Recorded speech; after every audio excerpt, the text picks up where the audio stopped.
السلام علیکم ورحمۃ اللہ وبرکاتہ۔ سیدنا ابو موسیٰ اشعری رضی اللہ عنہ نبی کریم صلی اللہ علیہ وسلم سے روایت کرتے ہیں کہ آپ صلی اللہ علیہ وسلم نے فرمایا، اس کی مثال جو اللہ نے مجھے ہدایت اور علم دیا ایسی ہے جیسے زمین پر بارش برسی اور اس زمین میں کچھ حصہ ایسا تھا جس نے پانی کو چوس لیا اور چارہ اور بہت سا سبزہ اگایا،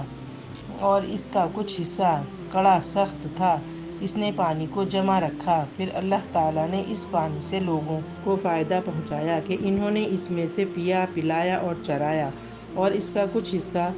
جٹل میدان ہے کہ نہ تو پانی کو روکے اور نہ گھاس اگائے، جیسے چکنی چٹان کے کو پانی لگا اور چل دیا۔ تو یہ اس کی مثال ہے کہ جس نے اللہ کے دین کو سمجھا اور اللہ نے اس کو اس چیز سے فائدہ دیا جو مجھے عطا فرمائی، اس نے آپ بھی جانا اور دوسروں کو بھی سکھایا، اور جس نے اس طرف سر نہ اٹھایا یعنی توجہ نہ کی اور اللہ کی ہدایت کو جس کو مجھے دے کر بھیجا گیا قبول نہ کیا۔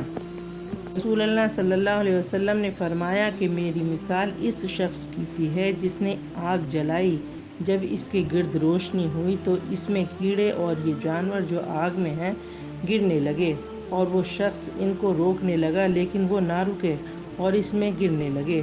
یہ مثال ہے میری اور تمہاری، میں تمہاری کمر پکڑ کر جہنم سے روکتا ہوں اور کہتا ہوں کہ جہنم کے پاس سے چلے آؤ، اور تم نہیں مانتے، اس میں گھسے جاتے ہو۔ آپ صلی اللہ علیہ وسلم نے فرمایا، جب اللہ تعالیٰ اپنے بندوں میں سے ایک امت پر رحمت کرنا چاہتا ہے تو وہ اس امت سے پہلے اس کے نبی کو اٹھا لیتا ہے، اور اس امت سے آگے پہلے پہنچنے والا اس کا پیش رو بنا دیا جاتا ہے، اور جب وہ کسی امت کو ہلاک کرنا چاہتا ہے تو اسے اس کی نبی کی زندگی میں عذاب میں مبتلا کر دیتا ہے اور اس کی نظروں کے سامنے انہیں ہلاک کرتا ہے۔ انہوں نے جو اس کو جھٹلایا تھا اور اس کے حکم کی نافرمانی کی تھی تو وہ انہیں ہلاک کر کے اس نبی کی آنکھیں ٹھنڈی کرتا ہے۔